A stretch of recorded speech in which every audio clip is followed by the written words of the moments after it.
Hello there, ladies and gentlemen, welcome to the next Guild Wars 2 character PvP first look. This time it will be the Necromancer. I enjoyed this class for quite some time and I hope you will enjoy this first look, so without further ado, let's get us started. The Necromancer is a range to close combat class that really just depends on your weapon choice. So if you're going for a staff, for instance, that's more of a long-range spellcasting weapon with an emphasis of area of effect support. If you go for something like an axe or a dagger, you go into more close combat or medium range kind of combat style. It really just depends, so there's a lot of variety of attack choice with this class, more so than compared to the warrior, for instance. Apart from that, he is a scholar profession class, which basically means he wears light armor, and don't let that fool you. He wears light armor, that's correct, but he can take a lot of abuse. It is really insane. He has over 20,000 HP and he has various spells which help him stay alive, such as lifesteal or condition changes, anything like that. And also, it is important to mention that his specialty is Death Shroud. It's the spell you activate by pressing F1. And similar to Adrenaline, this is his specialty and his skill that sets him apart from other classes in Guild Wars 2. So Death Shroud is something like a form change. He goes into a mist kind of shape.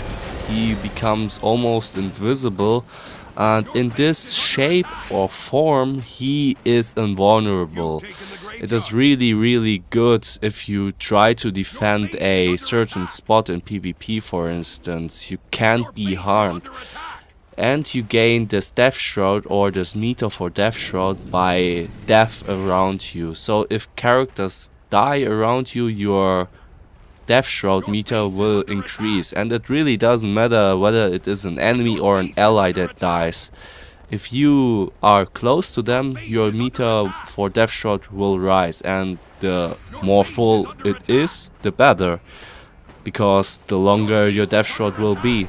And in that Death Shroud you have awesome skills such as Fear or Life Blast or Life Transfer or Dark Path.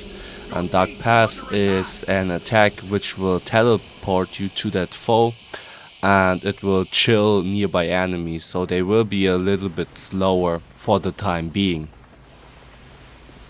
And other than that, I had the feeling that the Necromancer class is something like a support class for PvP, maybe even for PvE, but I didn't have the time to test it to its full capabilities. Like I already said in my previous video about the warrior, you have to take into account that this was just a beta weekend, so you don't have all the time in the world. You have to make the best out of it and the most. And I hope you don't mind that I don't have the perfect views about every class yet, since this is just a first look. But concerning the 3 different skill types of the Necromancer, these 3 different skill types emphasize even more that this character is something like a supporter character. And these 3 different skill types are called Marks, Minions and Wells, and I will take a look at each of them one after another. So let's start with Marks. Marks fall under a support or traps category. I put that in parentheses because that's how they actually work. As soon as an enemy steps into that mark, this trap or this mark will be triggered, and only one mark of the same type can be active at the same time. So you can't spam one mark all over the place and expect that to work. It doesn't. So what do these marks actually do? Marks are mainly focused on condition changes. So if you go for Mark of Blood, for instance, that one will inflict bleeding to your enemies, while at the same time grant regeneration to your allies. So that's pretty neat from a supporter standpoint. If you go for something like Reaper's Mark, for instance, as soon as this mark is triggered, your enemies will be feared. So if you try to stall enemies or try to disrupt their combat formation or something like that, it is really useful to use this mark. The next skill type or the next category is pretty much self-explanatory. It is minions, it is again support, you summon allies, minions that fight for you in combat, and these minions have one different ability as soon as you summon them.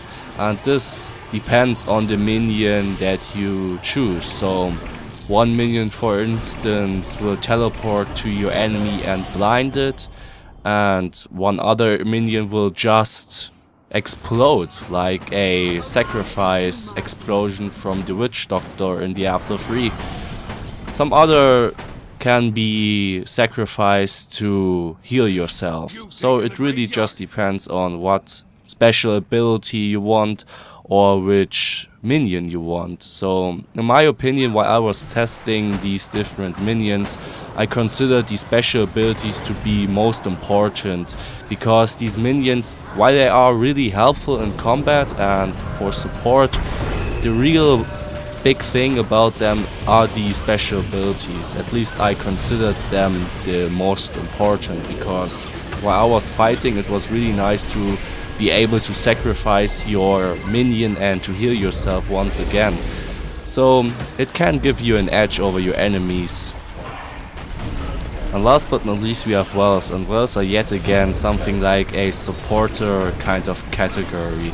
They are area of effect spells which will spawn at the caster's location, so you don't mark an area on the ground just like with marks, for instance.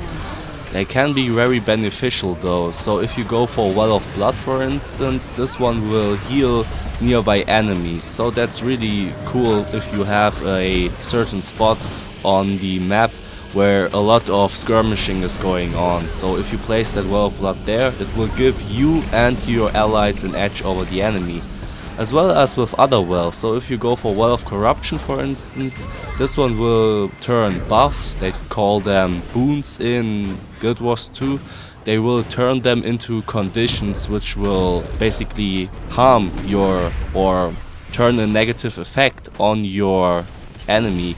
It is really awesome to have a well like that in a fighting situation with, let's say, 2, 3 or more participants. So it's something you have to keep in mind if you want to go for a supporter kind of playstyle for the Necromancer. Personally, I don't enjoy the support kind of playstyle for the Necromancer as much, at least as of now. They are really beneficial. I tried a few wells and a few other marks, and they can work pretty well in conjunction with a team that works really well together.